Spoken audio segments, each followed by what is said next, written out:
অসমৰ প্ৰথম প্ৰধানমন্ত্ৰী বুলি আমি ক'বলৈ যদি যাওঁ ছাৰ ছৈয়দ মহম্মদ ছাদুল্লাহ।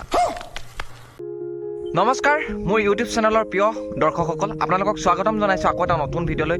বন্ধুসকল, আজি ভিডিঅ'টো এক অন্যতম ভিডিঅ' বুলি মই ক'বলৈ গৈছোঁ, কাৰণ আজি ভিডিঅ'টো সঁচাকৈ অন্যতম। কিয় জানেনে বন্ধুসকল, আপোনালোকে সকলোৱে জানে চাগে অসমৰ প্ৰথম প্ৰধানমন্ত্ৰীজন কোন।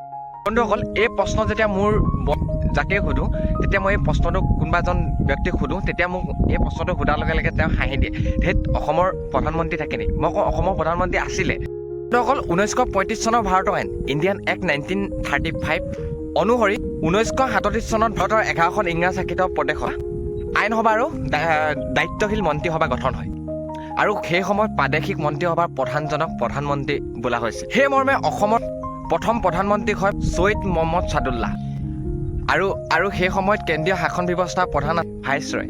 সেই সময়ত কোনো দায়িত্বশীল মন্ত্ৰীসভা কেন্দ্ৰত নাছিল, কিন্তু ভাৰত স্বাধীন হোৱাৰ পিছতে কেন্দ্ৰীয় মন্ত্ৰীসভাৰ প্ৰধানগৰাকীক প্ৰধানমন্ত্ৰী ৰূপে আখ্যায়িত কৰা নতুন সংবিধান অনুসৰি ৰাজ্যৰ মন্ত্ৰীসভাৰ প্ৰধানজনক মুখ্যমন্ত্ৰী বোলা হয়।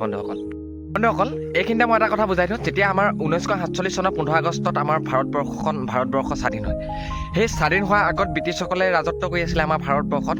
সেই সময়ত ব্ৰিটিছে যেতিয়া ভাৰত ৰাজত্ব কৰি আছিলে, তেতিয়া ব্ৰিটিছৰ সময়কালত তেতিয়া অসমৰ প্ৰধানজনক প্ৰধানমন্ত্ৰী ৰূপে আখ্যা দিয়া হৈছে।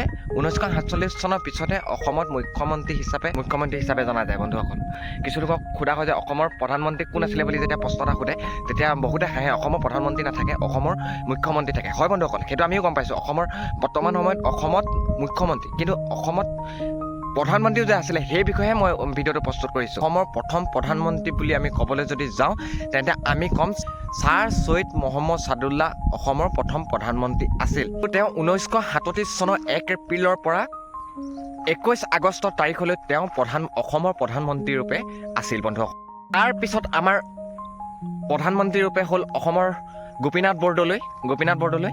তেওঁ 1939 চনৰ 21 ছেপ্টেম্বৰৰ পৰা 17 নৱেম্বৰলৈকে। বন্ধুসকল, ধন্যবাদ বন্ধুসকল, মোৰ ভিডিঅ' আজি ইমানেই আছিল। আকৌ এটা নতুন ভিডিঅ'লৈ লগ পাম বন্ধুসকল, বাই বাই, ধন্যবাদ।